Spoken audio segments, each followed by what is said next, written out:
Muy bienvenidos a CID Guatemala para una actividad de lujo. Es la actividad inaugural del ciclo 2024 de nuestro CID. Y tenemos como invitada a María Hortensia Cárdenas del CID Lima, quien nos compartirá, nos hablará sobre investigar en psicoanálisis y bueno, ella ya nos va a proponer la dinámica que sugiere para esta noche, pero antes los dejo con la directora de nuestro CID, Susana Dick.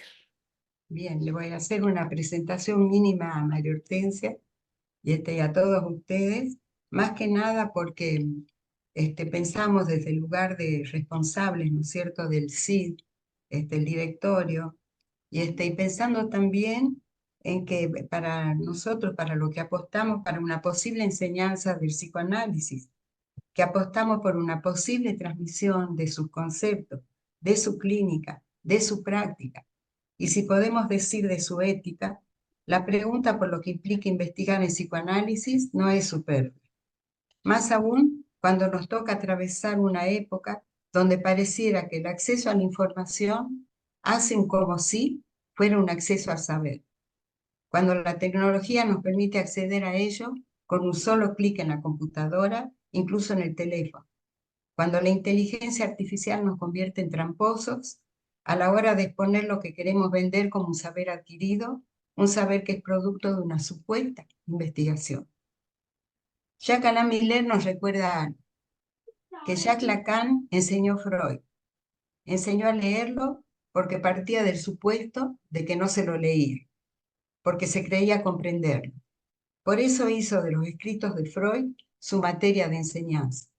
Y enseñó porque inspiró el deseo en algunos de seguirlo en sus lecturas freudianas. Lacan los había persuadido de que era para formarse como analista, que valía la pena leer a Freud. Y esa era la transferencia, era su transferencia, la de Lacan. ¿De dónde estoy tomando esta referencia? De una conferencia de Miller llamada Lacan que enseña. Y allí mismo él se pregunta si el nombre enseñanza es conveniente en la transmisión del psicoanálisis. Más aún cuando enseñanza implica la transmisión de saberes estandarizados.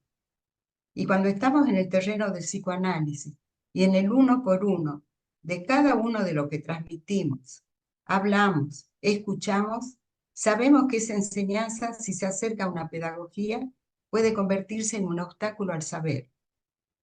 Más aún, añade Miller, convertirse en una represión del inconsciente. Y cuando se pregunta si Lacan enseñó, responde que más bien sostuvo un discurso que hizo deseable el psicoanálisis. Y esto no fue sin promover un retorno a Freud, pero no como un retorno al pasado, sino hacer deseable al psicoanálisis en el presente, siempre activo hoy, haciendo existir el psicoanálisis en las condiciones del presente. Bueno, ya escuchamos varias veces cuando Lacan nos plantea a nosotros que hay que mantenernos de acuerdo a la subjetividad de la época y que tantas discusiones, ¿no es cierto?, nos planteó ese dicho de Lacan. Me extendí en esta presentación llevada por la pregunta acerca de lo que implica investigar en psicoanálisis. Y respecto de ello, no es inocente la expresión de Lacan, que dice, si yo enseño, es para instruirme a mí mismo. Incluso Miller se pregunta, ¿por qué no decir que la enseñanza de Lacan es un psicoanálisis del psicoanálisis mismo? Yo regreso a las siglas que nombran el espacio que nos nuclea, CID, Centro de Investigación y Docencia. Interrogué la enseñanza del psicoanálisis, pero ahora me refiero a quienes se interesaron por ella a nivel del instituto, quienes buscaron encontrar allí un lugar para acercarse a los conceptos en los que se sostiene la orientación lacaniana. Y no es casual que se los nombre participantes y no estudiantes. Esa nominación subraya el alto grado de iniciativa que se les da cuando se les invita realmente a apropiarse. Y aquí Miller, dirigiéndose a esos participantes, puso un énfasis en su prólogo de Guitrancourt, con el que abrimos la presentación de nuestro CID, y dice: el trabajo que ofrezcan no les será expropiado, depende de ello, será guiado y evaluado. Esta es la invitación del Instituto: consentir a la inconsistencia del saber, que el psicoanálisis hace fructífera, para abrirse al deseo de investigar, más aún cuando sabemos que en tanto sujetos de esa investigación no dejamos de ser objeto de la misma. Nos agradecemos ahora a María Hortensia Cárdenas haber aceptado nuestra invitación, vehiculizada por una interrogación, pero que no es de simple forma, sino que es producto de una inquietud como enseñantes y responsables de la orientación que esperamos poder brindar a quienes se interesan por el psicoanálisis. Los dejo ahora con María Hortensia, querida colega cercana a nuestra sección y en particular al CID. Aunque la mayoría de nosotros conocemos de cerca su recorrido, no quiero dejar de presentarla como ME, miembro de la NELCF y del MP, directora del CID Lima e integrante del Consejo del Instituto de la NEL, el INES. Además de ponerla a trabajar para este tema, ahora le tiré todos los títulos en sí. Bueno, María Hortensia, quedamos en tus manos. ¿Mm? Bueno, muchas gracias, Susana. Bueno, lo primero es agradecer la invitación a Susana Dicker y al directorio del CID Guatemala a esta clase inaugural. Siempre es un gusto trabajar con los colegas que aprecio tanto, que nos conocemos de hace tanto tiempo y hemos compartido tantos espacios de trabajo. ¿Qué es investigar en psicoanálisis? Es una pregunta que hemos trabajado varias veces en el CID Lima y en otros espacios también. Y la última vez que compartí una elaboración fue en Santa Cruz y ahora lo voy a hacer acá en el CID Guatemala, a la espera de poder encontrar nuevas respuestas en la conversación que espero se pueda animar a partir de lo que vengo a traerles. Empiezo con la pregunta: ¿a qué se llama investigar en psicoanálisis? No es tan sencillo responder a la pregunta porque no hay nada definido al respecto.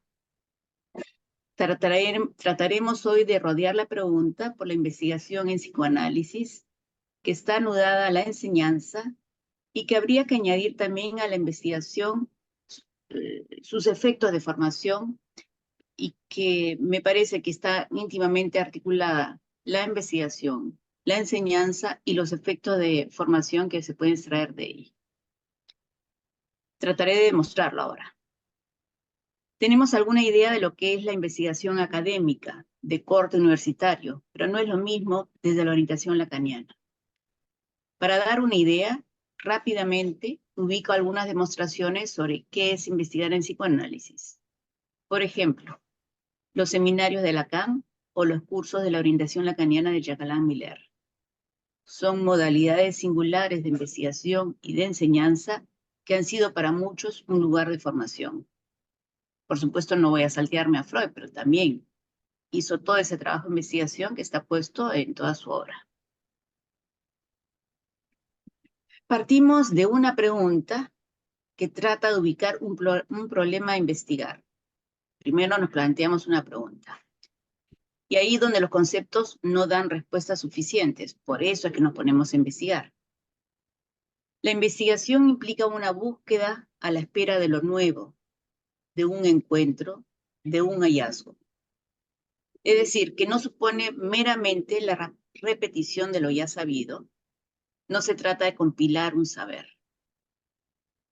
Y en esto, si lo que se espera encontrar es un hallazgo, no tenemos seguridad del encuentro, ya que es contingente. Todo lo que tiene que ver con el encuentro es contingente. Y partimos de lo no sabido, tomamos en cuenta las referencias y los textos para avanzar en la búsqueda de un tema. Pero lo más importante de la investigación es dejarse llevar, estar animado por un deseo de saber. Un deseo de saber. Para hacer algo con esa inquietud de saber, es necesario asumir que el saber está en falta. Si no fuera así, no habría deseo de saber. Bien entendido ahora, la posición de analizante es la que conviene al investigador. ¿Cómo proceder? Primero está el saber acumulado, pero con eso solo repetimos si es que no partimos de una pregunta que nos convoque sobre algo particular que no terminamos de aprender a pesar de las referencias teóricas. A todos nos pasa. Queremos saber de qué se trata el inconsciente. Bien, tenemos alguna idea porque hemos leído a Lacan, hemos leído a Freud, pero hay algo del inconsciente que siempre se escapa. Y entonces es eso, a partir de esa fuga, es que empezamos la investigación. Entonces, partimos de lo sabido y de lo no sabido para encontrar lo nuevo. Para investigar en psicoanálisis, Miller propone la precisión del detalle. Precisión del detalle como la brújula en la investigación. Es la manera de tomar en cuenta al real propio del psicoanálisis, dice. El psicoanálisis demuestra que en el discurso el sentido siempre se escabulle. Y acá tomo una referencia a Lacan cuando dice que se escabulle el sentido como de un tonel y que por lo mismo sus efectos son imposibles de calcular. ¿Saben a lo que se refiere con esa fuga de tonel? El líquido que se sale por las ranuras imposible de detener ni de calcular cuánto es. Cuando se intenta capturar el sentido se extiende hasta el infinito. Y esto forma parte de la estructura misma del lenguaje. Pero por otro lado, la fuga del sentido es un real. Forma parte de lo real del lenguaje que no se inscribe con ningún significante. Y es así como enseña Lacan que los efectos de discursos sean imposibles de calcular.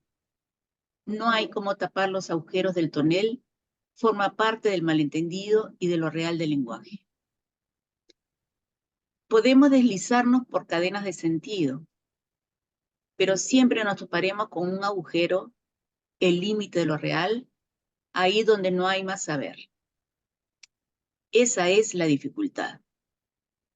Lacan precisa que siempre se puede dar una vuelta más y dice que todo ha de ser recogido como si nada hubiera quedado establecido en otro lado. Esto solamente quiere decir que la fuga del tonel ha de ser siempre reabierta. La precisión del detalle como brújula en la investigación apuesta por la particularidad, la especificidad, que conduzca a seguir un movimiento de aproximación cada vez más fino, dice Miller, y no perderse ni enredarse en búsquedas infinitas. Miller insiste en que más vale algo pequeño, pero nuevo. Sin duda, la novedad de un hallazgo puede producir cierta satisfacción en lo que uno investiga y produce. Así sea porque se encuentra una respuesta a la falta de saber que a uno mismo lo impresiona. Pero para que se produzca el encuentro con algo nuevo, es necesario que haya un bagaje acumulado y textos de referencia que den el marco conceptual. Si no, imagínense. Se toman en cuenta algunos sesgos, algunos detalles, algunas elaboraciones realizadas por otras. La bibliografía, las referencias son muy grandes.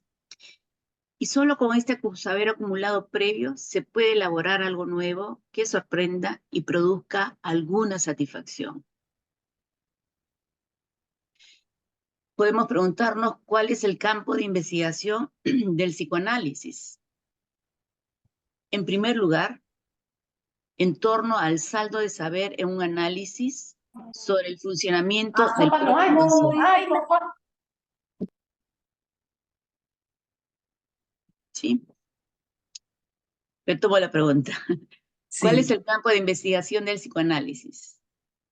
En primer lugar, en torno al saldo de saber en un análisis sobre el funcionamiento del propio inconsciente.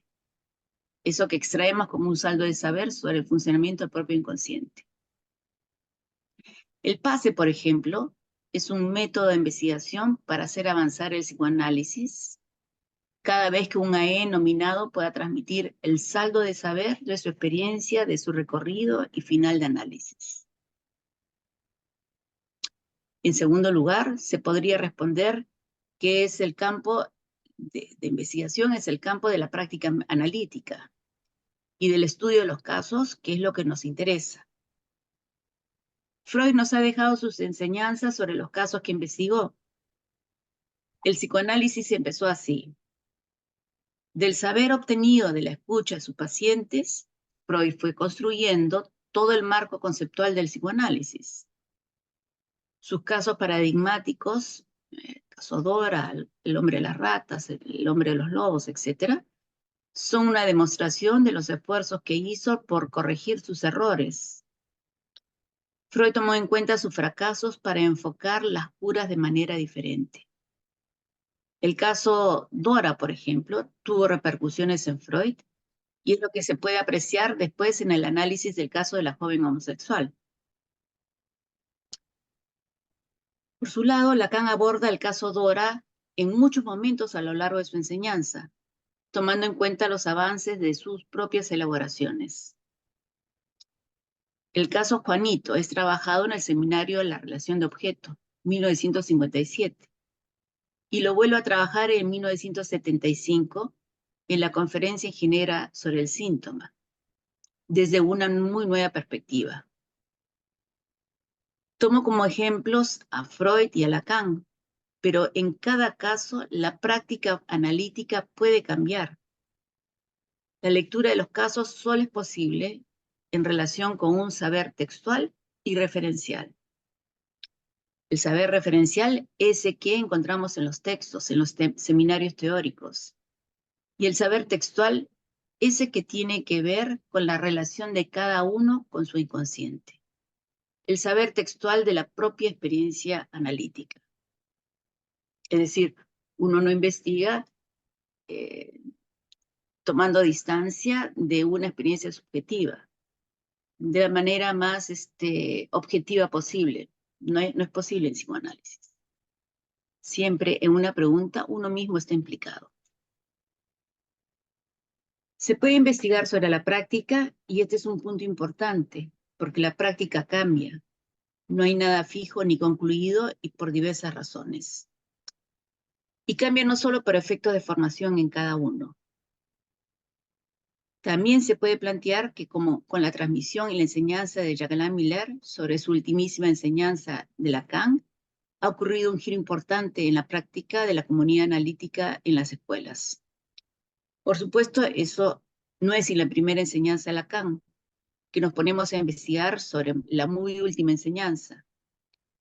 De ahí que se deduce que otra dimensión de la investigación en psicoanálisis es el estudio de algunos puntos cruciales de la teoría. Por ejemplo, el programa de investigación que se abrió en la comunidad analítica sobre la psicosis ordinaria, planteada como una invención de Miller. Todos los textos que tenemos como referencia sobre la psicosis ordinaria, Recachón, Antibes, etc. Fue realmente un hervidero de investigación sobre el tema de la psicosis en el momento en donde había algo que no marchaba bien en la práctica, cada vez que no se sabía muy bien si se trataba de una psicosis o de una neurosis. La clínica de la psicosis, entonces, deja de ser abordada solo desde el significante al incluir al objeto A. De ahí en adelante se abre una nueva dimensión para la clínica y la práctica, que si se sigue el hilo conductor, nos lleva a la muy última enseñanza de Lacan. El punto de fuga, tan propio del psicoanálisis mismo, nos lleva siempre a dar una vuelta más en torno a algo que no está resuelto, incluso refutando el saber anterior, tal como fue la experiencia de Lacan en sus más de 30 años de investigación y de enseñanza. Entonces, obtener un saber nuevo con la investigación tiene efectos de enseñanza para él o para los investigadores, cada uno solo su tema de investigación o, por ejemplo, en un dispositivo del cártel. Y sin embargo, no hay investigación sin transmisión. De lo contrario, sería un saber muerto al no cobrar vida con el interés y la conversación que pueda surgir del hallazgo. Por eso tenemos la presentación de los productos, los carteles de investigación o la presentación de las enseñanzas del PASE, dos dispositivos de la escuela primordiales de la investigación, cartel y PASE. Entonces, ¿qué se investiga en psicoanálisis? Guy Briol, en un texto que sugiero leer, se titula El psicoanalista investigador, : al borde del agujero. Él ubica 3 ejes para la investigación. Y lo cito. Primero, lo que cada uno ha aprendido en un análisis sobre el funcionamiento de su inconsciente, la propia experiencia del análisis. Luego, lo que los analizantes le han hecho conocer del inconsciente de ellos. Y luego, lo que ha obtenido del estudio de los textos psicoanalíticos. Bien leídos son las 3 patas de la formación del analista. La propia experiencia del análisis, el control de la práctica y el estudio de los textos psicoanalíticos. Son 3 ejes alrededor de los cuales damos vueltas, pero no en redondo, sino en torno a un agujero. Es por eso que investigamos y la apuesta para cada uno es poder encontrar la respuesta que nos falta. Solo así se puede pensar en un hallazgo nuevo para cada uno, producido en una enunciación propia. El hallazgo está marcado por la contingencia del encuentro que sorprende, o produce perplejidad, o tiene efectos de angustia. Lacan, en el seminario 11, pone en cuestión la investigación en psicoanálisis desde la perspectiva, por ejemplo, científica, cuando Lacan dice: en lo que a mí respecta, nunca me he considerado un investigador. Como dijo una vez Picasso, dice Lacan, para gran escándalo de quienes lo rodeaban, no busco, encuentro. Lacan toma lo que dijo Picasso, no busco, encuentro. El encuentro contingente es lo que más nos acerca a lo imposible de saber de lo real. La contingencia aparece sobre el fondo de lo imposible, que es lo real. Ahora, ¿qué es la contingencia? Tomo una cita de Miller que lo precisa así. Lo que es del orden del acontecimiento propiamente dicho es lo que no podría ocurrir. Todo aquello que sale del círculo de lo posible. Eso es el sentido exacto que Lacan da a la contingencia. Cierro la cita. Si se trata de lo imposible de saber, nunca se dejaría de investigar. Ese es el agalma del psicoanálisis, estar movidos por un deseo de saber. El análisis produce ese efecto. El control de la práctica es otro campo de la investigación anudado también al estudio de la teoría psicoanalítica. No hay teoría sin práctica y no hay cómo generalizar los casos clínicos si cada uno es único. Lo que sí podemos hacer es extraer una enseñanza de cada uno y hacer de eso un tema de investigación.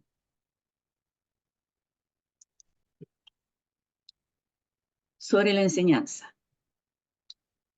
El banquete de los analistas, este seminario de Miller, nos invita a servirnos de la enseñanza de Lacan. En este seminario, Jacques Alain Miller nos precisa que cuando Lacan fundó su escuela, creó su propio banquete en donde, cito a Miller, se come su enseñanza, la enseñanza de Lacan. Lacan se pregunta cómo hacer para enseñar lo que nos enseña. Y aquí deliramos con el saber. Pero intentemos precisar un poco más algo sobre esa enseñanza, si es que es imposible la enseñanza. A partir de aquí quisiera mencionar algunos puntos que esclarecen los efectos de enseñanza y de formación que puede tener la investigación y que me parece cruciales a toda consideración sobre lo imposible de la investigación y lo imposible de la enseñanza en psicoanálisis. ¿Por qué?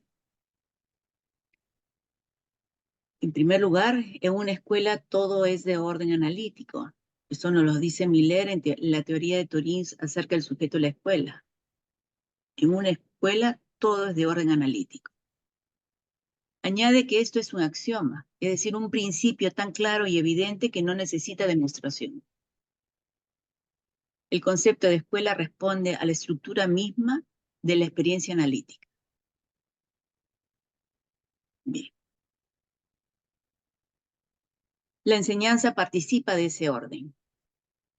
En la escuela, la transmisión de la doctrina psicoanalítica no es ajena a un efecto sujeto como consecuencia de la transferencia.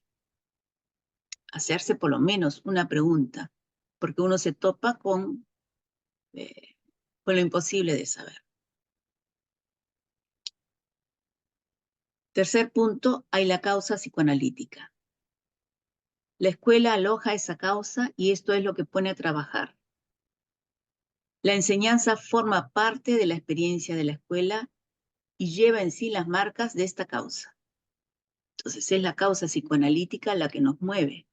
Nos mueve en la escuela, nos mueve cada uno a partir de la experiencia de su propio análisis y eso conduce el punto de la investigación. Cuarto punto, la enseñanza solo es posible de un sujeto a otro, de uno a uno, en lo que se transmite. Lacan nos enseña que el discurso analítico es del uno por uno y no del para todos. Lo particular de la experiencia anula lo universal. Y aquí entra otra vez la investigación, como del uno por uno, porque es la respuesta que cada uno encuentra a la pregunta que se hace en la investigación, que es para cada uno nada más. Si bien la puede transmitir, las resonancias que encuentra, eso que uno mismo encuentra como resultado de la investigación, es de satisfacción y ganancia para cada uno. La enseñanza del psicoanálisis solo puede transmitirse de un sujeto a otro por las vías de una transferencia de trabajo. Transmitir, entendido como trasladar, transferir, implica en sí a la transferencia. Recordemos aquí lo que Lacan menciona sobre la transferencia de trabajo. Dice que otro tome el relevo de su propio trabajo mediante la transferencia de trabajo. Es decir, por recurrencia, es decir, de uno a otro. Regresa al lugar de donde salió. Lo que se transmite es un llamado a una transferencia de trabajo que produce enseñanza. Por eso, un trabajo de investigación entre varios, esta recurrencia donde entra y sale lo que uno encuentra, ¿no es cierto?, del propio trabajo, toma relevo en el otro para seguir investigando. Esto es hacer avanzar el psicoanálisis. Pero ¿cómo enseñar lo que el psicoanálisis enseña? En este punto tenemos que resaltar lo que la experiencia analítica enseña. Incide sobre el sujeto de la experiencia. Una enseñanza abierta para todos toma un camino distinto. Aquí nos podemos preguntar cómo hacer para que alguien, uno, se sienta concernido con lo que el psicoanálisis enseña si no ha tenido la experiencia. Es ahí ante los que no conocen la experiencia que la transmisión tiene una oportunidad. ¿Se puede transmitir el amor al saber? Recordemos que el reclutamiento para el psicoanálisis parte de la ignorancia y por eso hay enseñanza. Partimos de la ignorancia que hace causa el deseo de saber, y esto es lo que más importa en psicoanálisis cada vez, el saber que produce una ignorancia. Transferencia y saber van de la mano, tanto desde la perspectiva del trabajo de transferencia como de la transferencia de trabajo. Toparse con el saber ignorado del inconsciente produce una respuesta de amor de transferencia. Si la transferencia y el saber están articulados desde un inicio, La enseñanza también se da desde un inicio. Es paulatina, pero responde a momentos lógicos que abrochan un saber con otro porque tienen efectos de verdad. Hay que decir que la verdad no se enseña. Diferenciamos enseñanza de aprendizaje. No es posible transmitirlo todo. Hay algo que siempre escapa al sentido. Además, hay algo que parece escondido, que puede transmitirse como agalmático. Y toma acá una idea que siempre me pareció muy precisa de Miller cuando dice que en el psicoanálisis hay algo de inestimable. Hay algo que sobrepasa todo lo que uno puede pensar que el psicoanálisis puede dar y aún así lo toma. No hay manera de calcular qué es lo que uno puede encontrar con el psicoanálisis y sin embargo, continuar ahí, uno puede encontrar algo nuevo. El efecto producido en el que es enseñado debe inducir al trabajo. La transferencia de trabajo está íntimamente articulada a la enseñanza. No es posible una sin la otra. El saber en posición de verdad tiene efectos de transferencia. Bien, para la enseñanza, la transferencia es medular. Sin ella hay algo vacío, hay algo que no se puede transmitir desde el psicoanálisis. En su seminario, El banquete de los analistas, Miller destaca que lo que Lacan quería transmitir era sobre todo un estilo, es decir, transferir trabajo, un estilo de trabajo. No se trata de transmitir conceptos, contenidos o fórmulas. En la transferencia de trabajo se trata de transferir un estilo de trabajo. Si en la escuela hay analistas marcados por un deseo causado por el psicoanálisis, esto se puede transmitir con un estilo efecto de las consecuencias que se extraen de la experiencia analítica.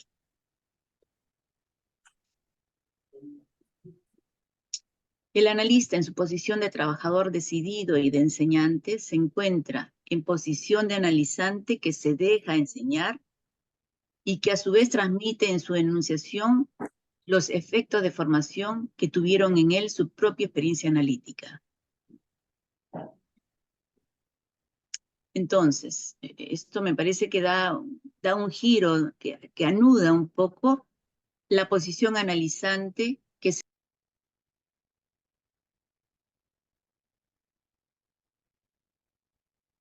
Se cerró el micrófono, María Hortensia.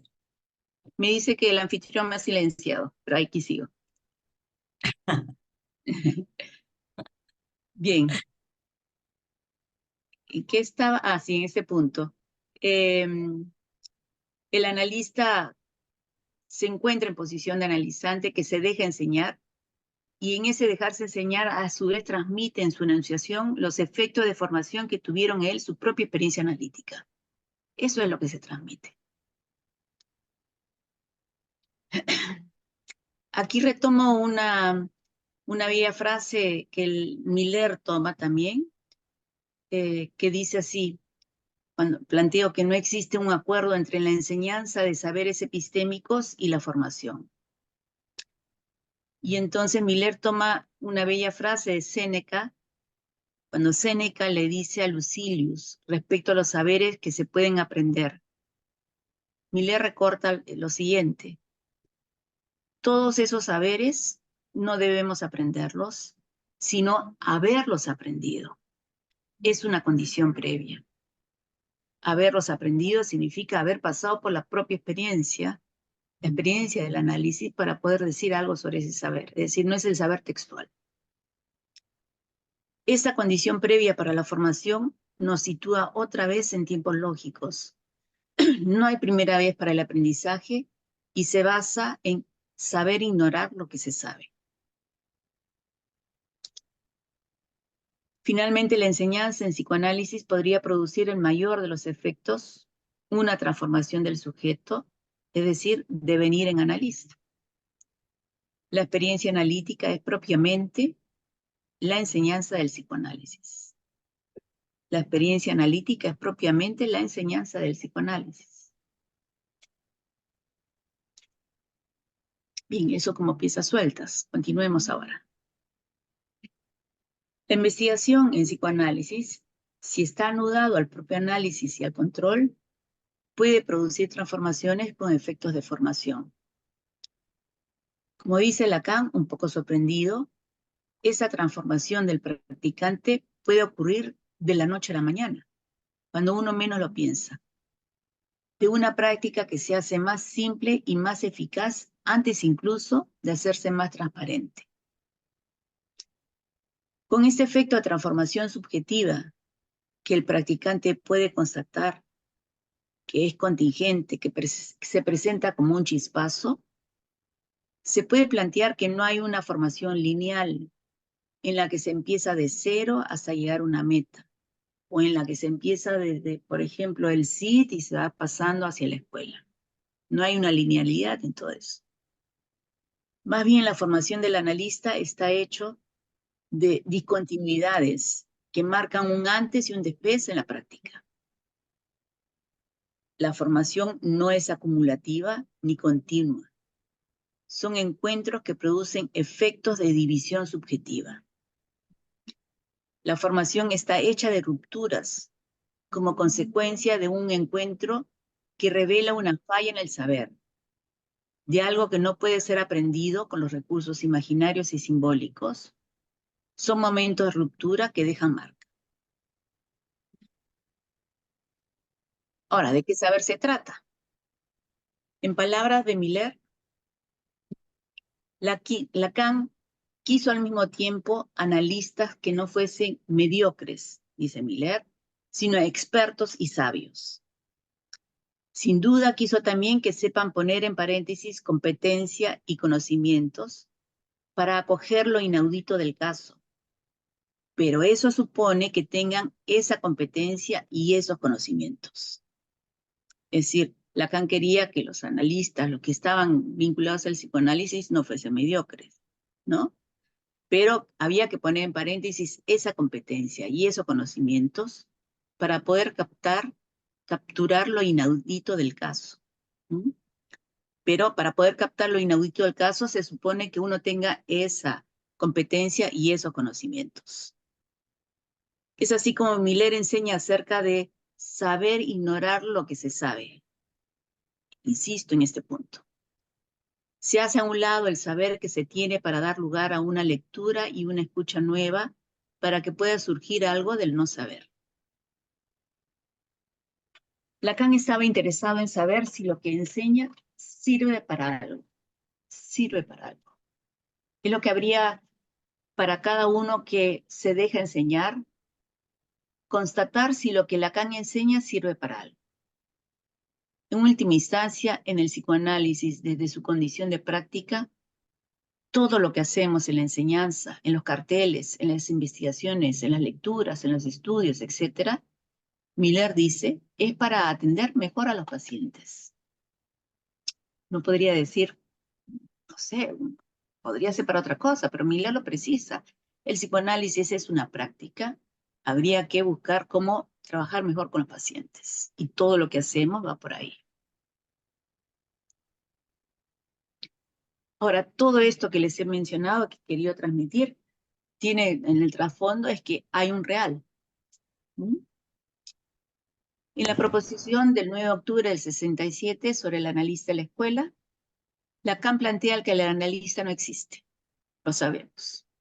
No existe la clase del analista, no hay una definición del analista que pudiese generalizarse para todos. El analista no existe y hablamos de formación del analista, que esa es la manera con la cual bordear lo real en juego en la formación. En torno a ese agujero gira la investigación en la escuela. En torno al agujero no hay un analista. La proposición de Lacan es que el analista no existe, pero hay analista que se puede verificar por medio del dispositivo del pase. Con el pase, Lacan definió al psicoanalista como el resultado de su análisis. El PASE es el dispositivo privilegiado de investigación de un saber agujereado, que busca encontrar y verificar lo que hay de analista al final de un análisis. Si el analista no existe, por lo tanto, hay un real. La escuela está para investigar qué es un analista. La escuela está asentada sobre la falla de que no se sabe qué es un analista. Y es esta falla misma la que orienta. No nos perdemos en eso, orienta. Es la brújula que nos permite hacer un recorrido en una formación agujereada, asistemática, fuera de la norma, pero con la falla como norte. Pero por supuesto no es una formación a la deriva.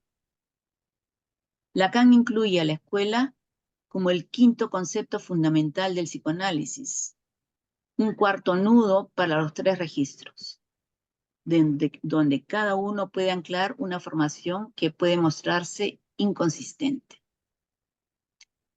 En este punto quiero resaltar que se trata de una inmersión en la escuela, que como dice Miller, es la inmersión del sujeto en un medio que agita la falta de saber de aquello que más le importa. La falla de saber de aquello que más le importa. Por eso es que hay la inmersión en la escuela. La escuela es el lugar de la formación del analista que va más allá de los conocimientos y las competencias. Nos topamos con una falla en el saber sobre lo que es un analista. Y por eso la escuela es el lugar donde se busca, se inventa, no se cierra el saber, más bien se parte del hecho de saber ignorar lo que se sabe. La idea de inmersión en aguas agitadas pone en evidencia que no hay lugar para la comodidad en la escuela. Cada uno se lanza al agua y nada como puede en la soledad del acto y encuentra un modo de responder a esa falla en el saber. La investigación sigue esta orientación. Por otro lado, a falta de un predicado universal del analista, la escuela participa de la lógica del no todo y va a contrapelo de la identificación. Miller precisa que la estructura del grupo analítico es ser el grupo de los sin grupo. Y sin embargo existe el colectivo que se abre camino cada vez que nos reunimos para el trabajo. Entiendo el colectivo desde el uno por uno, como las notas musicales o una partitura que hacen un conjunto de partes singulares. Cada uno en relación con la causa, lo que a cada uno lo causa, que lo coloca en la soledad de la misma, pero que tiene a la escuela para alojar aquello que más le importa. La investigación se orienta por esto. Entonces, cada uno entra a la escuela y se las arregla como puede. Por la vía de la transferencia se elige al analista, cada uno controla con quien quiere. La escuela brinda espacios de trabajo con seminarios, conferencias, conversaciones, también espacios de investigación con los carteles de manera privilegiada. Eso forma parte de la inmersión en la escuela, que no gira en torno al saber por el conocimiento, sino en tratar de encontrar respuestas a las preguntas cuyas respuestas no están definidas. A eso me refiero con una transformación subjetiva en la que no hay nada asegurado por mucho que cada uno lleve cursos, participe en espacios de lectura e investigación. Y no hay reglas sobre cómo proceder. No hay transformación asegurada, no hay un método o procedimiento para llegar a una solución homogénea.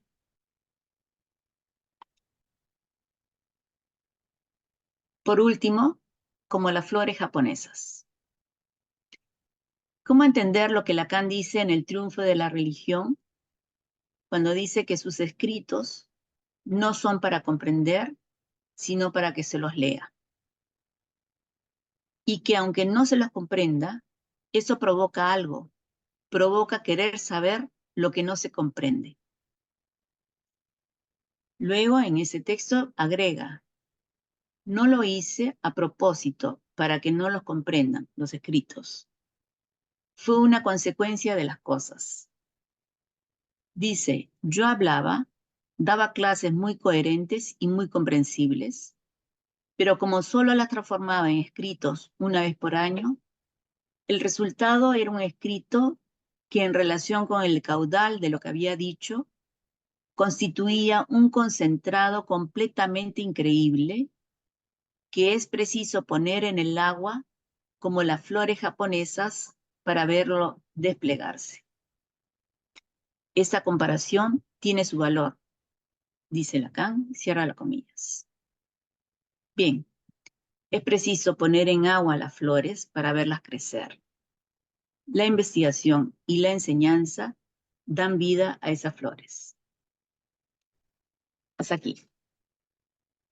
Muchas gracias, María Hortensia. Creo que nos despertaste más ganas de investigar y de seguir bordeando el agujero. ¿Ah? No sé, te escuchaba y veía cuál es realmente la riqueza que tenemos nosotros en el psicoanálisis, ¿m? Que es algo que no se cierra nunca, que no hay garantía, y aunque parecería que puede como angustiar, al contrario, creo que el resultado es cada vez más un deseo de saber un poco más o de investigar un poco más, y fundamentalmente porque esto que planteaste desde el comienzo, no hay investigación, no hay enseñanza, sino es en posición analizante. Creo que ese punto de apertura es el que nos conmueve a todos y nos hace desear más investigar, leer, trabajar en psicoanálisis. Les daría, no sé, Lorena, si hay Sí. personas que están interesadas en preguntar a María Hortensia. Si quieren levantar la mano, creo que está en reacciones, en la carita, donde dice levantar la manito para pedir la palabra. Stephanie. Hola María Hortensia, muchas gracias.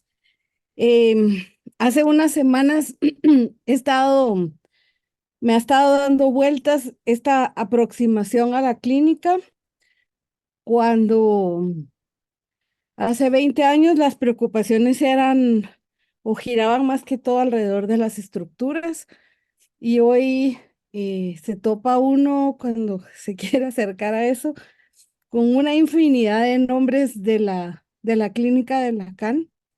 La clínica del detalle, la de la ironía, la clínica, ahorita no se me van a venir porque no tengo muy buena memoria, pero eh,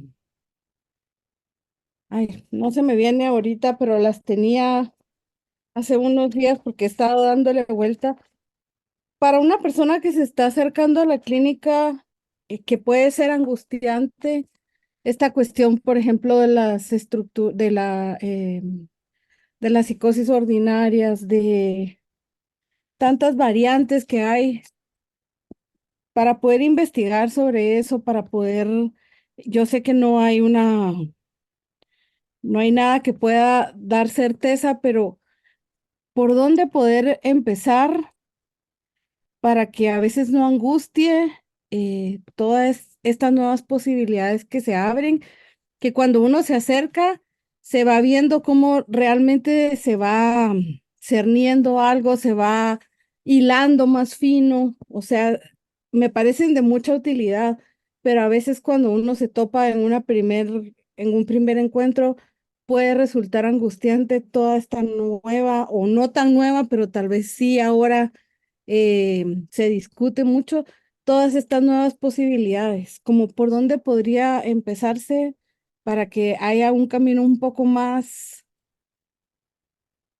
menos angustiante. Pero es que lo que angustia en la propia práctica es los casos que uno tiene. Y entonces por ahí uno avanza por la supervisión y el control de los casos. Mm. No es que uno toma, voy a hacer la clínica de la ironía, entonces por ahí empiezo a abordar el trabajo clínico que uno tiene, ¿no?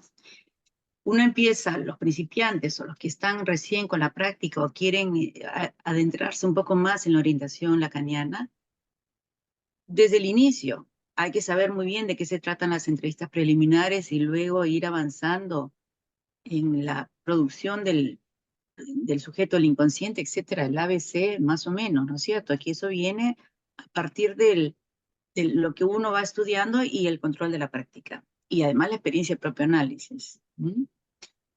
Hay que estudiar, hay que investigar para poder saber de qué se trata la psicosis ordinaria, para saber por dónde está avanzando Miller cuando habla la clínica bajo transferencia, que puede parecer así demasiado obvio y no lo es. De qué se trata el analista cirujano, por ejemplo, ¿no es cierto? O el analista trauma. Todos esos aforismos que empiezan a surgir, pero que creo que no es desde ahí donde uno empieza a trabajar con la práctica, ¿no? Podría ocurrir que por algún efecto de un corte que uno hace y que se puede revisar en un control, uno puede precisar si hay algo de ahí de una posición cirujana, ¿no es cierto? Porque hace un corte que efectivamente tiene efectos. Yo plantearía más desde ahí y que luego uno empiece a investigar de qué se trata cada uno de esos nombres que empiezan a aparecer y hacer quizás un cártel de investigación sobre eso mismo para orientarse, ¿no? Pero no hay una respuesta directa para un practicante sobre cómo hacer para hacer un corte. No, Gracias. gracias. Audrey. Sí, bueno, primero que nada, María Hortensia, agradecerte las puntuaciones, lo clara que ha sido hoy, porque me parece valiosísimo. Primero, las referencias que haces de Miller, esta referencia de la conferencia de Miller de Lacan enseña es valiosísima, y las otras que también mencionaste, pero sobre todo esta puntuación, la presentación hoy de lo que tú traes sobre la precisión del detalle, el saber textual, que es la relación de la propia experiencia analítica, del propio análisis, el saber referencial, que son los textos, me parece que son puntuaciones valiosísimas que a lo que nos devuelven es a cómo escuchamos, porque la pregunta de Stephanie es valiosísima. Eh, se habla de la tercera en Lacan, pero yo creo que aunado al propio análisis y a la idea, sí, de controles periódicos, bastante continuos, es fundamental para ubicar cada quien qué escuchamos y cómo escuchamos. Y de ahí, entonces, cómo podemos situarnos para investigar, para pensar en abordar los temas que nos dividen y nos hacen preguntas. Entonces, me parece valiosísimo esta precisión que tú transmites se trata de un estilo de trabajo, de cómo capturar lo inaudito del caso. En eso insiste Miller al decir saber ignorar lo que se sabe, porque es cierto, muchas veces eh, conocemos muchos textos, conceptos, pero eso obtura al momento de escuchar. Entonces, que me parece valiosísimo volver a la idea de cómo escuchamos desde la orientación lacaniana, que escucha a un psicoanalista, porque no existe el analista, pero por ejemplo, en el texto del acto analítico que está pronto a salir, Lacan plantea que él no habla del analista, no existe, pero sí del psicoanalista, es decir, que es una posición, es una orientación. Y a mi modo de verlo, no va sin pensar en cómo se escucha, cómo lo escuchamos, qué escuchamos, cómo es nuestra escucha distinta de la psicoterapia.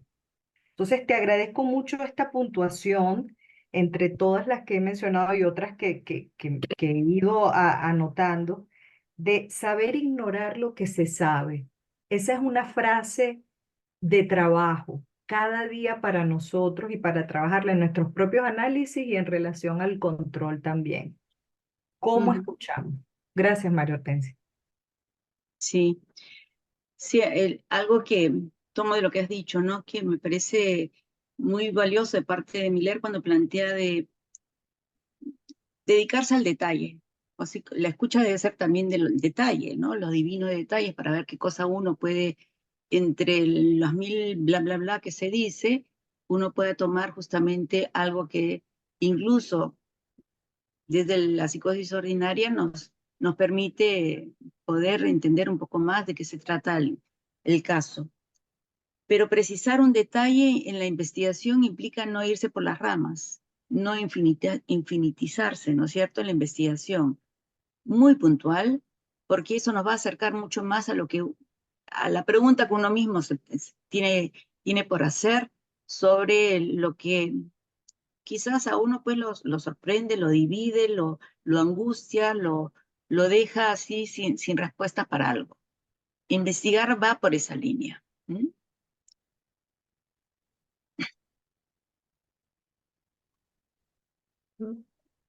Bueno, Susana. hasta que alguien se anime a hacer preguntas. María Hortensia, he pensado muchísimo mientras hablaba. ¿Por qué? Porque esta invitación fue por el compromiso que tenemos nosotros con los participantes del CID. Y te decía al comienzo que lo que siento más, que es invaluable en el psicoanálisis, es justamente que esa inconsistencia en el saber despierte el deseo de saber, despierte la transferencia, despierte el deseo de investigar, etc.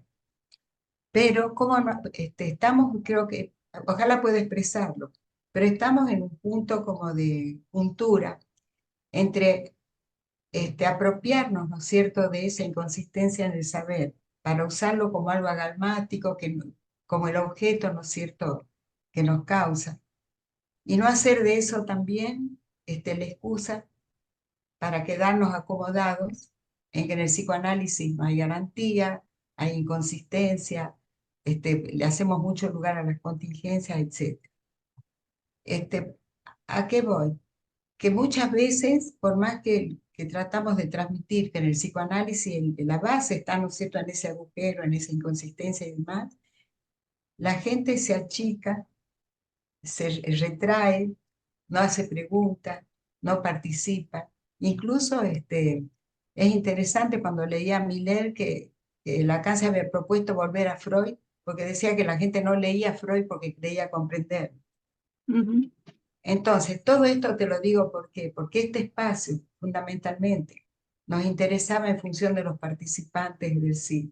Y con la experiencia tuya, ¿no es cierto?, de tantos años de los inicios de la formación de la NED en el instituto.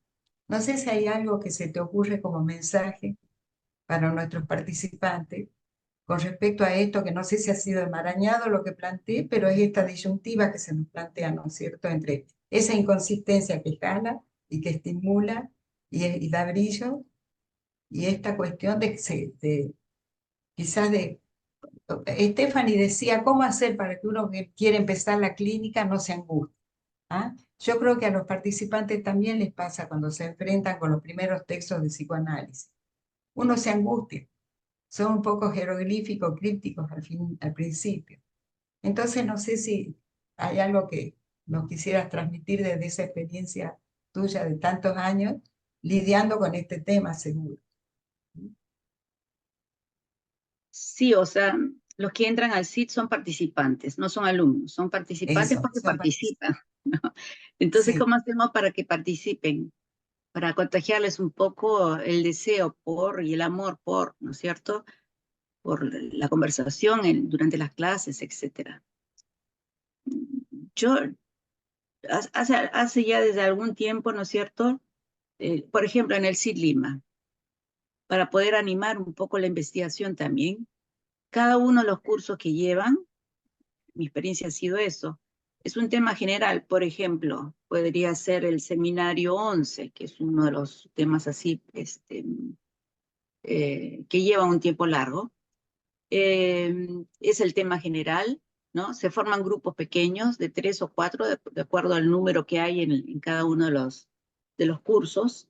Y el tema general es el seminario 11 y cada uno se hace una pregunta sobre el seminario 11. Casi al modo de un cártel, pero es el trabajo de investigación de ese grupo que es un poco la manera de evaluar un poco su paso por ese curso, ¿no? Eso permite así poder empezar con otros, porque es una lógica colectiva acá, de poder tomar algo, ¿no es cierto?, de lo que el otro va leyendo, va investigando, aportar lo que el otro dice o no dice, etcétera, a armar una dinámica de investigación entre ellos mismos. El grupo tiene que hacer, por ejemplo, un trabajo general de introductorio sobre el seminario 11, muy, muy pequeño, o sea, un trabajo de colectivo entre ellos, y cada uno responde su pregunta, investiga su pregunta. Al final hay una exposición así entre todos sobre la investigación que cada uno realizó, pero en colectivo, porque cada uno aportó a uno y al otro. Muy interesante eso, porque eso permite que en el nivel de estudios en que está con el curso que se está llevando, la investigación se produzca, ¿no? No es solamente un copy-paste de la lectura, porque eso de nada vale, eso queda bien claro. Hay una suerte así de acompañamiento, ¿no es cierto?, medio de tutoría o medio de acompañamiento de poder asignar alguna bibliografía que podría ser interesante a partir de escuchar cuál es la pregunta que uno tiene. No es solamente la pregunta, podría ser la transferencia. Bien, uno de los conceptos fundamentales, pero no es solamente la transferencia. Precisar qué es el punto de interés sobre la transferencia y poder darle bibliografía sobre eso para que empiece a trabajarse. Eso para responder un poco en el SIT cómo hacer un trabajo de investigación, ¿no? Que venga a la par de los cursos que están llevando. Después está, no sé, se puede abrir un hilo conductor entre ese curso y otro curso que luego lleva a la elaboración final cuando se terminan los niveles de estudios y presenta un trabajo monográfico, porque siempre es el instituto, hay una enseñanza que va de a pocos y va avanzando, y tiene algo de un discurso que se acerca a lo universitario sin serlo, pero tiene una organización de ese estilo. Al final se presenta un trabajo con el cual terminan diplomándose. Eso para dar una idea de cómo se puede investigar en el SIT con lo que se presenta como posibilidad de trabajo para el SIT. Pero eso se extiende mucho más cuando se participa en las actividades de la escuela, con carteles, con temas así de interés que puedan surgir, de espacios de lectura, etc. Todo eso forma de ese bagaje posible de investigación que puede haber. Y eso, por supuesto, nos toca poder animarlo. Gloria González. Sí, María Hortensia, muchísimas gracias. Como decía Olga hace un rato, nos abriste un panorama muy interesante, pero esto último que pone Susana sobre la mesa me hace pensar, y tu respuesta también, en quién investiga, ¿sí? Porque no es lo mismo, me parece, que investigue un participante del CID que está interesado en la formación epistémica y que se acerca quizás por primera vez a los textos de Freud, de Lacan, de Millet, a que investigue a alguien que está interesado en la formación como analista, ¿sí? Sí. Es posible que en el CID haya alguien que está interesado en la formación como analista y también tendrá que rodear su investigación alrededor de la pregunta que siempre nos mueve, ¿qué es un analista? Independientemente de que esté iniciando un análisis o de que lo lleve muy avanzado, tendrá como una orientación distinta a aquel que está interesado en simplemente como la formación epistémica. Entonces, por eso decía que la pregunta por quién investiga también nos compete, ¿no? Bueno. Es cierto, pero sin embargo, yo podría insistir que la pregunta de un participante en el SIT, que, no sé, podría ser simplemente que no está interesado en la formación del analista, no hace práctica incluso, ¿no? No tiene práctica porque, no sé. De todas maneras, la pregunta que se puede hacer a investigar tiene algo de, ¿no? De una pregunta que se hace uno mismo por alguna razón. Pienso que es una manera donde que algo se despierta, ¿no? Sobre qué es lo que uno quiere saber y que de repente eso es una oportunidad para otras cosas, ¿no? Con relación a la escuela, con relación a su propia experiencia del análisis, si es que eso es el caso, o, no sé, precisar que en el psicoanálisis no hay ninguna objetividad de solamente conceptos, no hay manera de entrar por ahí. Entonces, ya sea por el lado del CID, ya sea por el lado de la escuela, de la investigación, con los carteles, con la enseñanza del pase, sobre todo desde esos dispositivos así privilegiados. Sí, es una formación epistémica de teoría nada más psicoanalítica, pero demasiado cerca al otro, ¿no? Eso es. Porque en el fondo, en estos momentos, la mayoría que se acerca al psicoanálisis, por lo menos de la gente joven que llega al instituto, están interesados en la clínica. Aunque algunos practiquen, otros no practiquen. Es muy difícil que entren en esta época por un gusto filosófico sobre el episteme del psicoanálisis. Es esto que planteaste en algún momento, la enseñanza de Lacan, por ejemplo, ¿para qué sirve? La enseñanza del psicoanálisis, ¿para qué sirve? Estamos en una época utilitaria, ¿ah? En una gran medida. Y más allá de este deseo de investigación que despierta este agujero central, hay un deseo también de aprender de alguna manera como un saber hacer. ¿Ah? Es verdad, Gloria, que no es lo mismo que el analista en formación o que está en la escuela porque cada vez apuesta más, ¿no es cierto?, a su formación como analista, siempre inacabada. Pero en el CID también hay un tema del uso de la teoría. Ya, Audrey, dejo de hablar. Me parece muy importante esto que has traído hoy por el lado de bueno, se me fue la idea por mirar a Audrey que está esperando, voy a esperar que Audrey hable y voy a volver a pensar qué es lo que me interesaba decir de esto. No, no, por favor, No, que me, mejor, que me, prefiero porque se me hizo el blanco. está bien. Bueno, lo que pasa es que eso nos ocurre con este tema que es tan valioso, tan interesante, porque eh, eh, tú tienes una pregunta en lo que traes hoy de si se puede transmitir el amor al saber. Eso es una muy buena pregunta que yo creo que no puede quedar cerrada, sino queda más bien abierta y nos pregunta, porque también decías en tu texto, en lo que has traído hoy, que el saber produce una ignorancia. Eso angustia mucho. Pero también es cierto que hay que intentar responder en relación al uso del psicoanálisis, porque sí opera,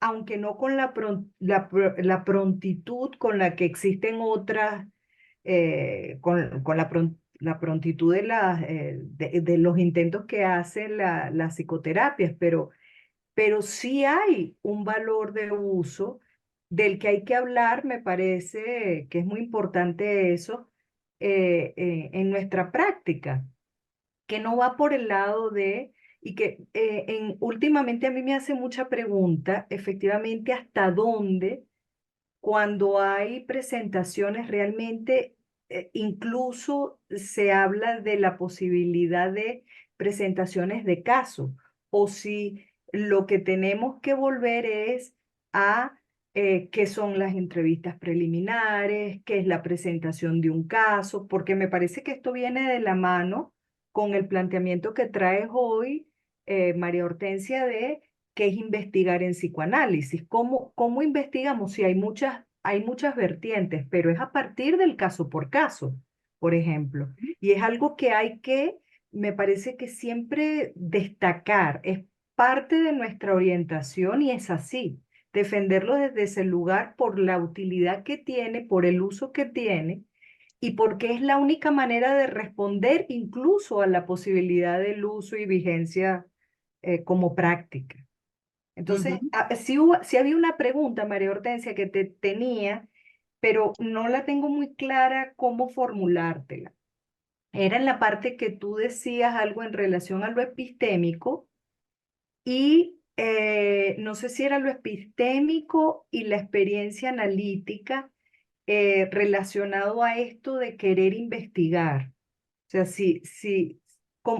podrías dar una vueltita por allí, tendría que ver esto con lo que tú te referías, a lo que te referías con el saber textual y referencial, ¿era por ahí o no? No sé si soy clara en la pregunta o enredo más. No sé. A ver, intento decir algo sobre eso, ¿no? O sea, para la investigación siempre tiene que haber una relación entre los textos referenciales y lo textual, es decir, la propia experiencia. Entonces, tenemos los textos de investigación, pero además tenemos un saber que vamos obteniendo a partir de la propia experiencia analítica. Entonces, es ese saber el que va buscando la lectura de los textos de referencia y va ah, rodeando, ¿no es cierto?, lo que vamos encontrando como respuesta. Porque si no nos ponemos a leer nada más y con la lectura tendríamos que tener respuestas y no las vamos a obtener. Porque necesitamos la experiencia de la propia formación. Por supuesto que cuando alguien llega al CIT y empieza a estudiar porque lo que le interesa es lo epistémico básicamente, porque es un gusto que tiene, eso puede tener un efecto, porque no se necesita que el docente sea así totalmente, no sé de qué estilo, porque el psicoanálisis mismo también produce algo. Es el psicoanálisis en sí mismo el que permite que uno pueda empezar a hacerse otras preguntas de otra manera, conforme uno va entrando en la lectura de los textos de psicoanálisis. En sí mismo el psicoanálisis opera, sin que tenga que operar así directamente eh, una genialidad de docente o un gran analista, no sé. Hay que dar esa posibilidad. Y por eso la gente se acerca. Ha leído algo y quiere saber un poco más. Eso.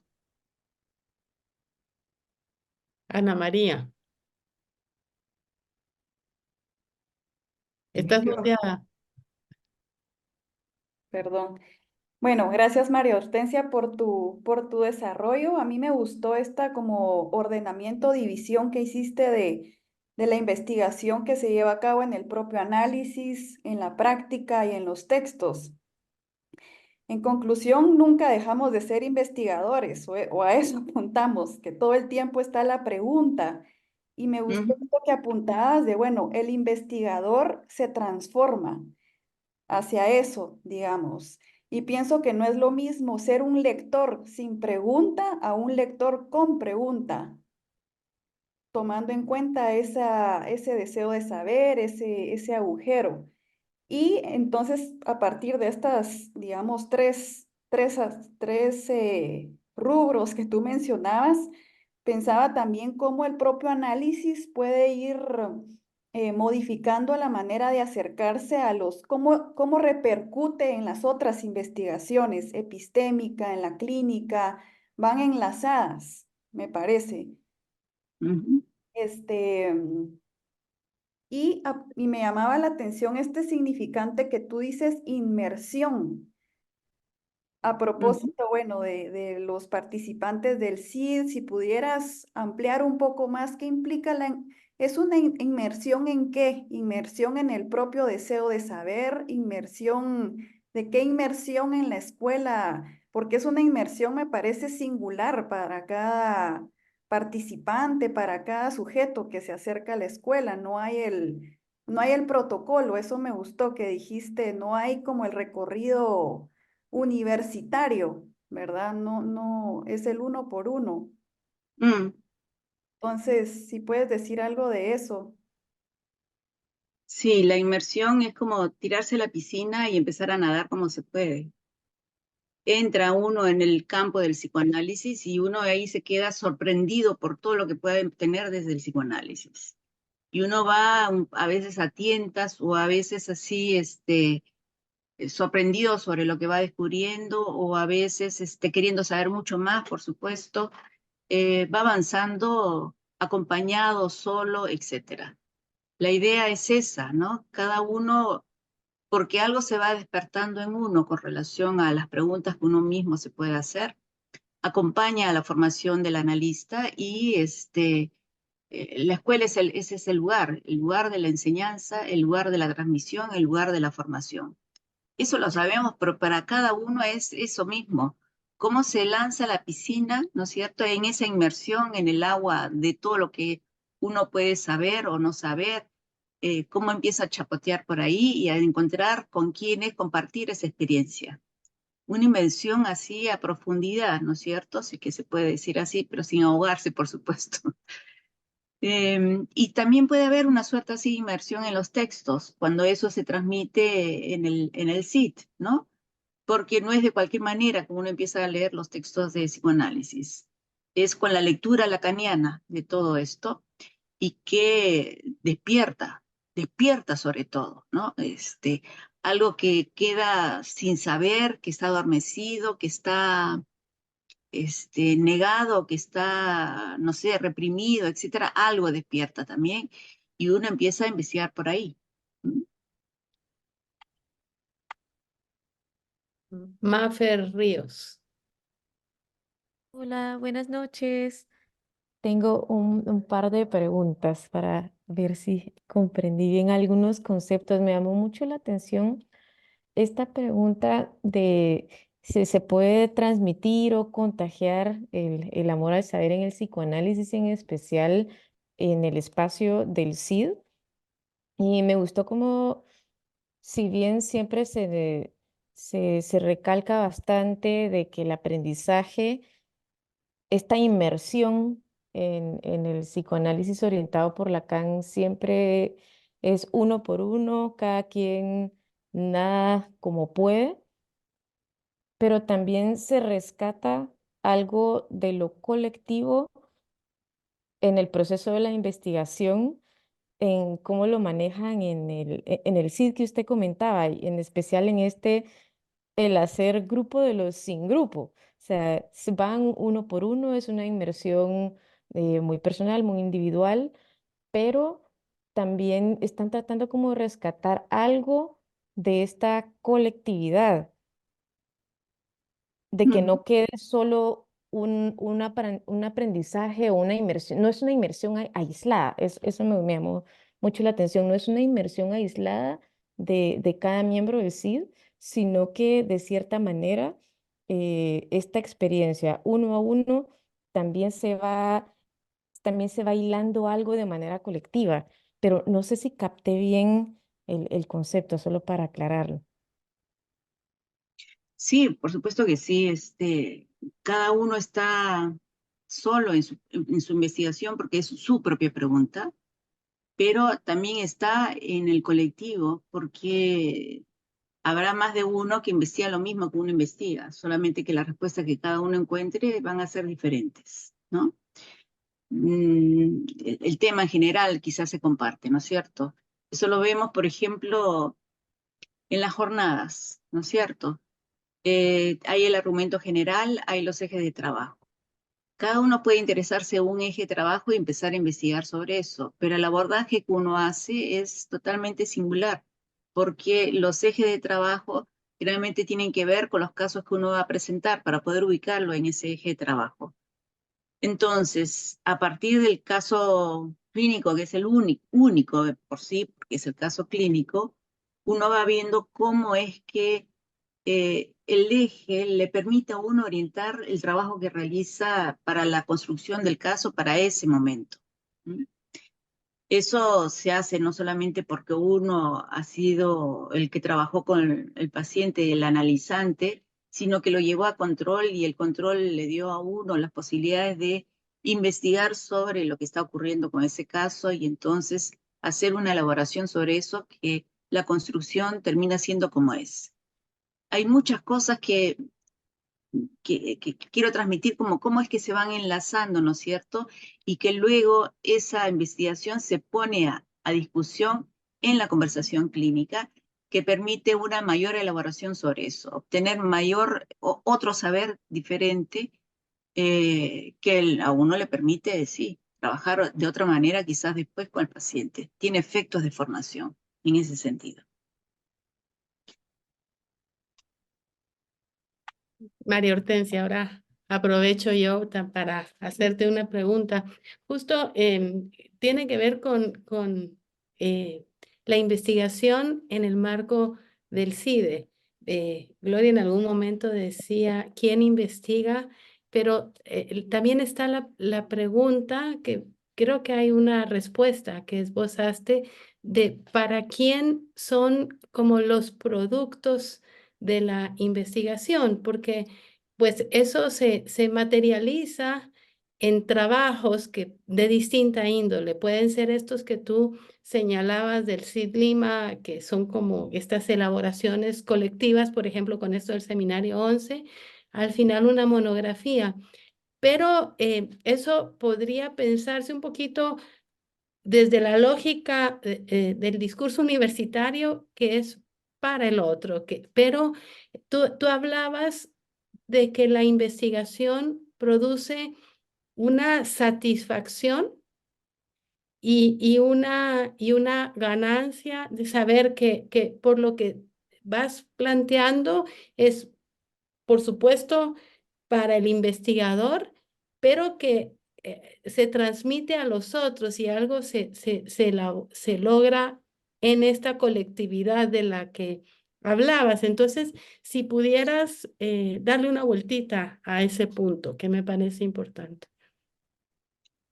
Sí, o sea, en el CIT, si bien tiene algo de un sesgo universitario, no es que el trabajo que uno presenta va a una nota, no hay una nota, ¿cierto? Sino lo que hay es una conversación sobre ese trabajo. Hay una exposición en la colectividad del CIT de todos los de ese nivel de estudios y entonces se conversa sobre eso, hay preguntas sobre eso, ¿no? En ese sentido es la idea de una transmisión sobre lo que uno encontró, que tiene ese rasgo y ese sesgo singular de la manera como abordó la pregunta y encontró una respuesta. Y eso refuerza, da una vuelta más a lo que quizás en el curso se transmitió y que luego se escucha de cada uno, ¿no? Y se conversa entre todos. Creo que esa es la posibilidad en el CID de hacer algo en paralelo a lo que, desde la perspectiva epistémica, a lo que, por otro lado, en la escuela se hace con el cártel, por ejemplo, con las presentaciones a cielo abierto de los productos, etcétera, ¿no? Ese es un estilo de trabajo. Por supuesto que deben haber otros estilos en cada uno de los CIDs de cómo hacer para que los participantes participen realmente, no solamente con preguntas, sino con investigaciones, ¿no? Que consigan investigar algo y que eso sea como un hilo que se va jalando para ir, no sé, abriendo otros espacios de investigación. Gracias, María Hortensia. Paola Hernández. Buenas noches. Pues Buenas noches. tomando un poco de lo que estaban hablando antes de apropiarse y también de la utilidad, porque precisamente hablábamos con Lorena sobre hacia qué punto llevar un trabajo, ¿verdad? Como el que se hace en el CIDO, que hemos hecho ya 2 trabajos, 3, pero una pregunta muy personal y me apropio de esa pregunta. A veces no es tan fácil transmitir, digamos, lo que uno capta de lo que lee en solitario, de lo que se lee en conjunto con otros, de lo que se percibe también, de lo que se habla en las clases. A veces eh, no es tan fácil ponerlo en un texto, ¿verdad? Y además ponerlo con esa propiedad, ¿verdad? No es tan sencillo, creo yo, y quisiera, bueno, si pudieras decir algunas palabras sobre eso, porque como estudiante, lo digo ahora, o como participante, que pues sí, a veces yo me preguntaba eso, bueno, lo hice en un inicio, por ejemplo, un trabajo lo hice como un cártel más o menos, porque ese producto al final le queda a uno, eh, esencialmente es para uno, pero en este caso pues se presenta a otros de alguna forma y a veces también existe como a nivel personal, lo digo, cierto miedo de, ¿será que estoy transmitiendo algo acá o qué estoy diciendo aquí? ¿Estoy diciendo las cosas al revés? Me estoy yendo por otro lado porque también en los textos pues uno puede irse por otras vías que hay varias. Entonces, bueno, ¿qué recomendación podría haber por ahí para los estudiantes? Gracias. Ujú. Quizás ahí donde uno se hace una pregunta de que si será bien lo que estoy entendiendo o no, para eso es el grupo no sé, hacer un grupo de lectura sobre eso mismo o ir a consultar con los docentes, ¿no es cierto? No sabría cómo responderte a eso, porque uno en solitario de repente efectivamente, de repente no se entiende muy bien lo que se está leyendo. Los escritos tienen esa dificultad, incluso algunas partes de algunos seminarios tienen su dificultad, pero para eso es la lectura en grupo, ¿no? Creo que lo que más se usa y lo que más se recomienda. Eh, ¿Cómo escribir bien un tema de investigación? No sabría cómo responderte a cómo escribir bien, porque habría la pregunta que uno se hace, el desarrollo que lo hace, hay un esquema para la investigación. Podríamos plantear así, algún tipo de metodología. La universidad enseña metodología, ¿no es cierto? Cómo es que uno lo desarrolla, pero siempre tomando como hilo conductor la pregunta. Y con esa pregunta, ¿por dónde fue? ¿Qué cosa investigó? ¿A qué lo llevó? ¿Qué impasse encontró? ¿Qué cosas sí encontró como una respuesta posible o no? Los textos de Freud son muy enseñantes en ese sentido, porque él se hace una pregunta y nos lleva así de narices, pensando que lo que está desarrollando es la respuesta y de repente dice, no, pero esto no es, y nos lleva por otro lado otra vez, ¿no? Y le da una vuelta más y otra vuelta más. Por ahí es muy interesante poder trabajar así de ese modo también. Lacan no hace eso, él lanza nada más su texto y ahí uno si puede comprende, si no, no, pero por eso uno va investigando. ¿Mm? Gracias. ¿Cómo fue que dijiste? Como el valor, es que, ¿qué palabra usted? No fue el error, sino fue como no sé, el valor de equivocarse y de encontrarse con otra cosa, algo así. No sé si fue eso lo que dije, pero lo que tú dices es así. Sí. Gracias. Susana. Sí, me había quedado con eso que en ese momento olvidé que quería plantear y agradezco muchísimo a Mafer Río y a Paola Hernández, que son dos participantes del CID, que ellas trajeron el tema. Porque cuando planteaste la cuestión del colectivo, en el uno por uno y la constitución del colectivo para investigar, es exactamente eso que creo que puede ser una salida interesante para nosotros. Estos días, a raíz del Congreso, están apareciendo trabajos donde plantean esta cuestión entre, ¿no es cierto?, lo singular y el todo. Y hay un texto de Daniel Roy, de Daniel Roy, que trabaja justamente la soledad, y la soledad y al mismo tiempo la posibilidad de hacer lazo en el colectivo. Y yo creo que lo que angustia un poco en las instituciones analíticas, tanto en el instituto como en las secciones, es eso que a veces uno se siente muy solo, y al mismo tiempo es la única posibilidad que tiene de producir, de escribir un texto, de avanzar en lo que está interesado en saber, construyendo los lazos, tratando de armar, ¿no es cierto?, lazos en un colectivo. Y lo planteaste muy, despejaste mucho la diferencia entre lo que era grupo y lo que era este trabajo en colectivo. Así que bueno, yo te agradezco ese punto y agradezco a las dos chicas que participaron porque justamente fueron al núcleo de eso que a mí me hacían preguntas. ¿Mm? Ujú. No Muy sé si bien. hay alguien más.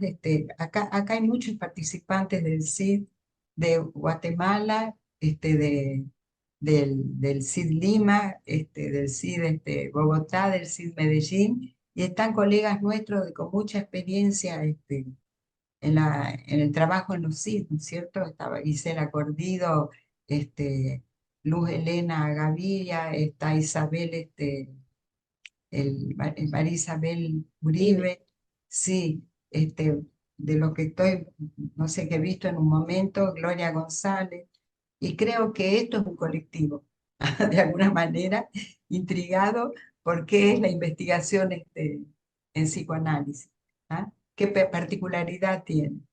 Mm. Heterogéneo y a la vez nucleado un poco por un deseo de saber. Así que bueno, estoy muy contenta. No sé si hay alguien más. Si estamos acá tratando de pensar qué es investigar en psicoanálisis es porque no lo tenemos claro. Y Claro, es en cada caso, ¿no es cierto?, que se orienta de una manera o de otra, tratando de bordear justamente lo que, eso, pues lo que siempre decimos, ¿no es cierto?, de lo real. sí. Ana Ibáñez está. Sí, yo, gracias María Hortensia, me Hola, Ana. encantó lo que trajiste y pensaba mucho, lo quería resaltar, por lo menos yo me quedo con eso, la humildad de una pregunta. O sea, me parece como ya, y también ese es un proceso, llegar a una pregunta y que cualquier pregunta es ya un hallazgo. Me parece como muy importante esa parte cuando nos lo planteas en ese modo de investigación y a veces eso, la propia enunciación, decimos mucho, un párrafo propio, pero creo que todo empieza en la humildad de una pregunta que te pone al trabajo. Y otra cosa que te preguntaría es si a un texto no hay que tratarlo por sus agujeros. Mm, sí, o sea, primero la humildad de la pregunta, por supuesto, para cada uno puede resultar que es una tontería la pregunta que tengo, ¿no? O que, no sé, qué van a pensar los demás de la pregunta, etcétera, no sé. Pero la humildad de la pregunta apunta a que ese detalle ínfimo puede producir un gran saber.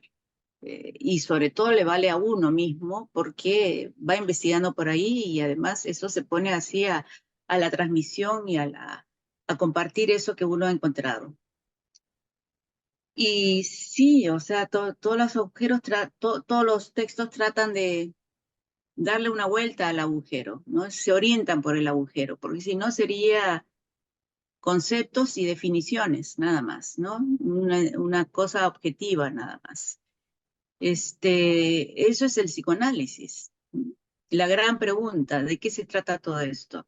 La experiencia de Freud, escuchó a los pacientes y empezó a construir su cuerpo doctrinario, su teoría, para tratar de decir algo de esa experiencia.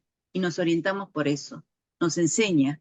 Y cada vez que nosotros mismos podemos presentar un caso y, y se extrae una enseñanza de eso, es que nos permite avanzar justamente por ahí. ¿Mm?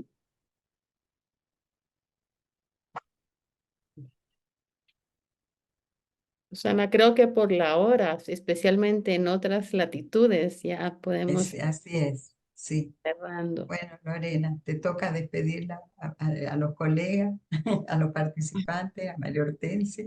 Bueno, Bueno, realmente, María Hortensia, nos dejas con muchas preguntas y para muchas hilitos para poder investigar. Si nos dejas causados a seguir dando vueltas en torno a este agujero, te agradecemos realmente esa transmisión tuya tan generosa, sí, y tan al detalle que creo que eso es orientación que nos dejas hoy, ¿sí? Dedicarnos a los pequeños detalles, ¿no? Bueno, Así yo les Ana María agradezco Valle, muchísimo también. Ana sí, María Valle, como miembro del directorio, quiere No, breve, ya agradecer y creo que es provocador, fue provocadora esta conversación, así que ahí seguiremos investigando. Bueno, muchas gracias a ustedes también. Es una vuelta más sobre el Gracias. tema de la investigación que me produce muchas ganas de poder continuar. Ahí seguimos. Bien, gracias María gracias. Hortensia y gracias a todos los que asistieron. Gracias. Gracias a todos. Gracias, María Hortensia. Gracias. Gracias, María Hortensia. Gracias. Feliz Salud, noche. buenas A todos. noches. Muchas gracias. Hasta Buenas luego. noches. Gracias, gracias. Buenas noches. Buenas noches.